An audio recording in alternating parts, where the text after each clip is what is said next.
Hey guys, Jurassic Man here, and today I'm finally going to do a review of the new Mattel Roarivore Baryonyx. That was very exciting to say. I'm sorry about this delay, but I'm going to get right into it. Now, before I mention it, how I acquired this was I acquired this from a friend of mine, and you will not believe it, but those that do shop for Jurassic Park or Jurassic World toys or anything else like that, my friend is the proud owner of Mesazoic Emporium.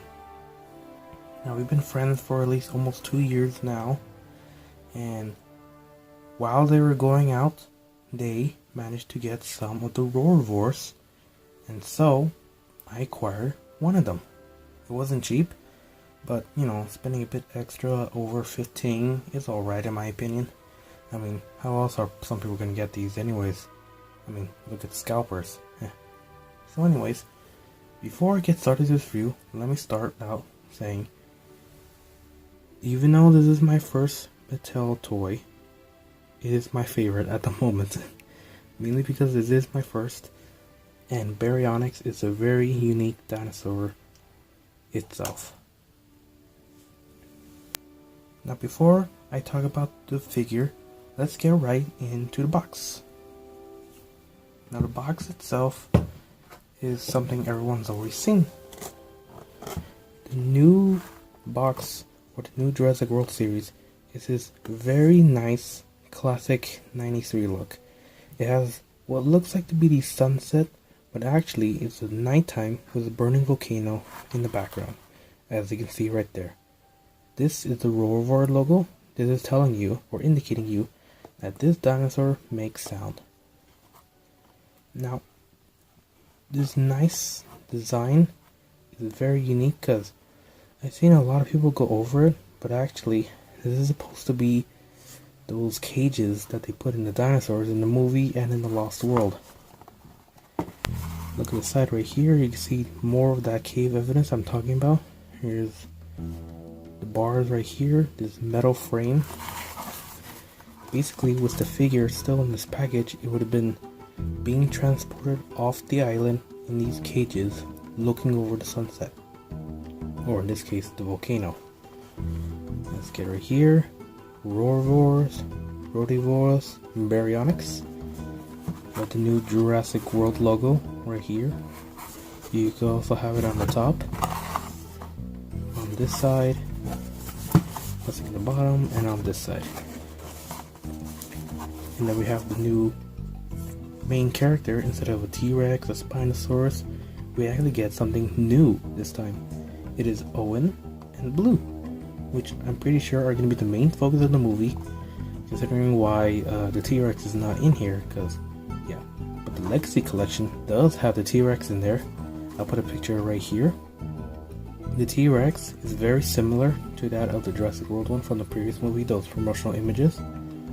But yeah, we're gonna have that with a better rendition of itself. But for now, Jurassic World is gonna be Owen and Blue focused. And here in the bottom, we have the Baryonyx. And something that's very interesting is that it shows that its mouth opens down, but in the other way, it would go the other way. Something tells me that this was an early prototype. I think the mouth was supposed to close all the way, and then when you press the button, it would roar open. I'll talk about that later. Underneath, you got the new spanky Mattel logo underneath here, with Universal and such and such. Let's get right to the back. In the back of the packaging has the Roarivore logo right here, Baryonyx, Jurassic World logo as well. And down here are future ones I want to get in my line. The Allosaurus, Metriacanthosaurus, and the Triceratops. I actually almost picked the Triceratops, but I want to get the Baryonyx mainly because it's going to be a main focus in this movie. So we have the Baryonyx right here. Very nice rendition. Again, its mouth is closed, so that's more speculation I see. And it's a pretty nice design. It also comes with that advertisement for the app right there.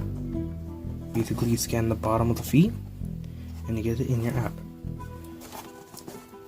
Now, with the box not in focus, Get it? Let's get right to the Baryonyx. Now the Baryonyx itself is a very interesting dinosaur. The history of the Baryonyx was that actually, before it appeared in Jurassic World Fallen Kingdom, it was supposed to appear in Jurassic Park 3. This was supposed to be the main antagonist, and from what I heard, this was going to be the dinosaur that would be following them throughout the movie. But I'm guessing the director wanted a T-Rex fight, and considering the actual size of the Baryonyx to T-Rex, I'll put a picture somewhere around here, the Baryonyx would not have won. In fact, I think it would have been easy to defeat, though they chose the Spinosaurus instead. And I'm not to blame, but Baryonyx did miss his chance to be in the movies. However, it did get one more chance in the movie, and that is this Fallen Kingdom coming out this year. And the Baryonyx itself looks quite different from this toy.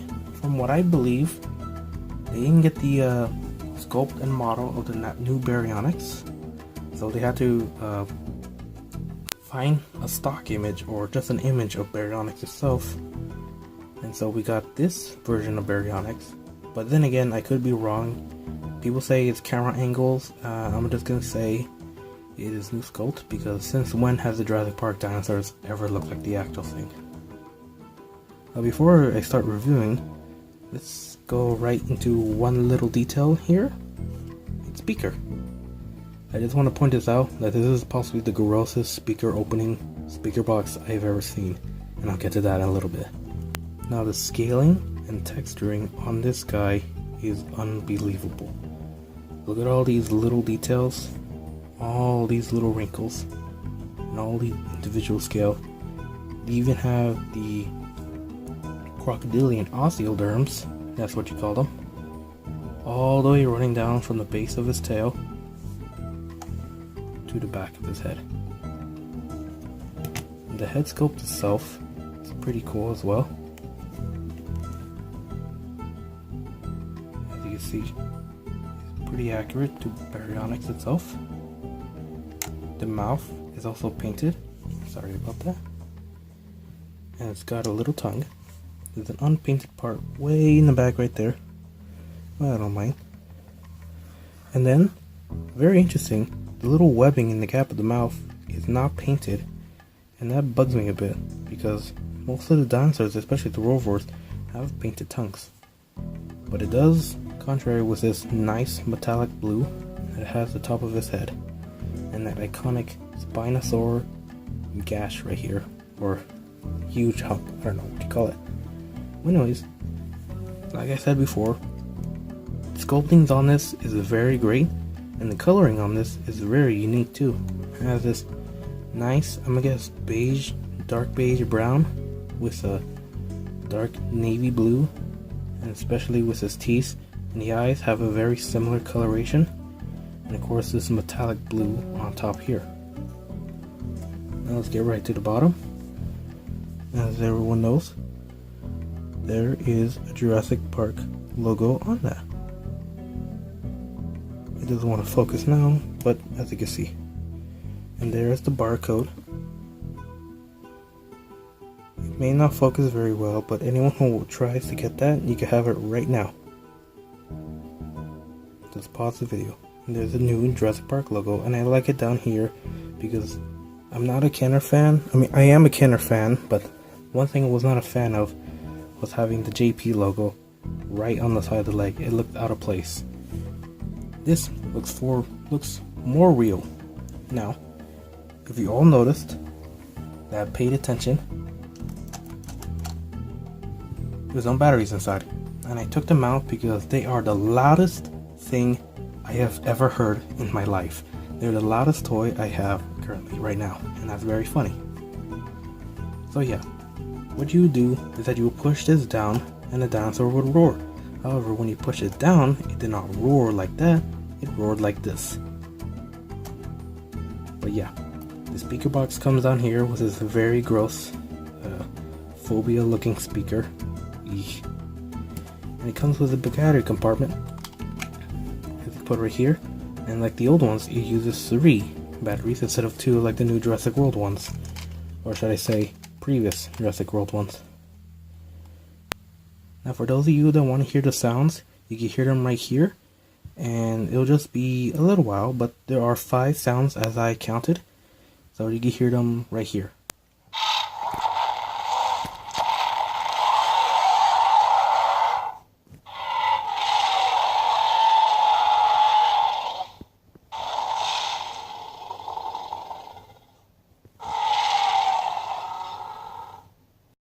Now let's get right to articulations. The articulations on this dinosaurs are quite good.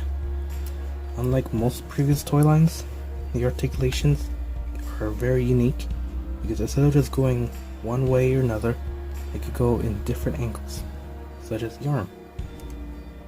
The arm, without hindering, can go this far back and this far forward. However, it does have a swivel up here, so you could bend the arm that far, and you can rotate the arm this far, extra more, and rotate it hard. You can switch it all the way forward right here. And you can make the Baryonyx look like it's ready to pounce. So I don't think the Baryonyx would pounce like that. I just keep it in a neutral pose like this, like it's carrying a fish. And then the legs. The unique feature about these legs is that they're just going back and forth, but they could go inwards and inside. So whenever you have a tough terrain, like it doesn't want to stand, you'd always spread its legs and you can make it stand. However, since this is a flat surface, it won't stand, so you gotta keep it flat. But yeah, the range of articulation on this guy is more impressive. I just wish this was one of those figures. I really wish someone would make those. I'm pretty sure they exist, but you could just close the mouth yourself, and then when you press the button, it opens the mouth, but it could keep it open. That's a little thing I just wanted to happen, but I'm not a big fan of how this guy just opens his mouth gaping wide. I'm also not a fan of the roar itself, if you heard. That is basically the T-Rex and Indominus Rex roars. They could have just used Spinosaurus. I would have been happy for that. It would have been the first time we'd hear Spinosaurus roar, until that Spinosaurus toy comes out and the app shows it is there. So let's get right into comparison. I'm going to compare it with an original Kenner figure, Alan Grant. This 4-inch figure standing right next to each other. They are not very apart in scale. I think Baryonyx is slightly bigger than this, but if you want scaling for that, here it is. And here it is scaled to a 3.75-inch figure, the Black Series Death Trooper. And the scaling is all right here. I've had pictures of it riding it, so that is pretty cool. If this is what's going to be the new scaling is, I'm really happy it is. And here's a comparison with the young T-Rex from Jurassic Park, the first movie. And you can see the scaling is alright. The Baryonyx is still pretty small compared to a young Tyrannosaurus Rex, but how do I know? The scaling wise is alright. It should be there. You can still play compatible, but it's not scale in reality unless this was a bit younger T-Rex. So yeah, there's that. And here's the infamous scaling with React Attacked Spinosaurus from Jurassic Park 3 to the new Mattel Roarivore Baryonyx. And the scaling on this is way off, unless this was a juvenile Spinosaurus. But either way, if I had to choose, I choose the Baryonyx. Even though this guy has a much better roar, this guy is a much better sculpt, in a very natural, neutral position.